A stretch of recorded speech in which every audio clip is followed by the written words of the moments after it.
এসব সৃষ্টিকর্তার অশেষ রহমত, নিয়ামত, বরকত ও বরত্বের প্রমাণ। কিন্তু এসব ফলের ছবিগুলা কোনোটি বাংলাদেশের না, এসব এআই ওয়েবসাইট থেকে নেয়া। এই ধরনের ফল কাটিং দেখতে আমার ভালো লাগে, আমি মনে করি সবারই ভালো লাগে।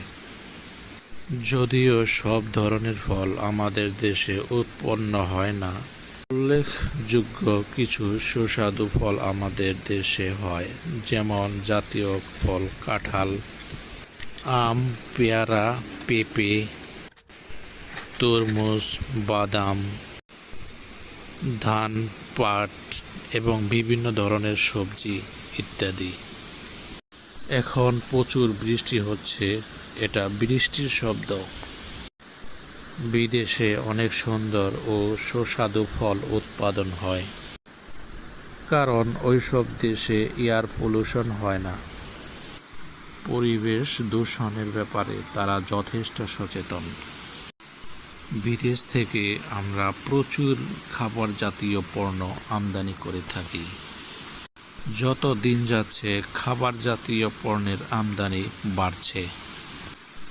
এক সময় আমরা পুরোপুরি বিদেশি নির্ভর হয়ে যাব। আমাদের দেশের ভবিষ্যৎ খুবই খারাপ। আমি এখানে কিছু বাংলাদেশের মৌলিক সমস্যাগুলো তুলে ধরার চেষ্টা করব। আশা করি শুধু জ্ঞানীদের জন্য আমার ভিডিওগুলো। সুপরিচিত ডায়লগ, আমরা মাছে ভাতে বাঙালি। আমাদের প্রচুর চাল আমদানি করতে হয় বিদেশ থেকে। সুলুক, ছোট্ট একটি ধরা ইসের কারা দিয়ে ভরা। আমরা ছোট্ট একটি দেশে যতগুলা লোক বসবাস করি, অস্ট্রেলিয়ার মানুষ শুনলে বিশ্বাস করে না।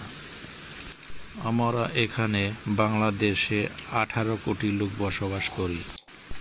এরকম প্রায় 60টা বাংলাদেশের সমান একটা অস্ট্রেলিয়াতে বসবাস করে মাত্র 3 কোটি। কানাডা প্রায় 65টা বাংলাদেশের সমান, সেখানে 2.5 কোটি।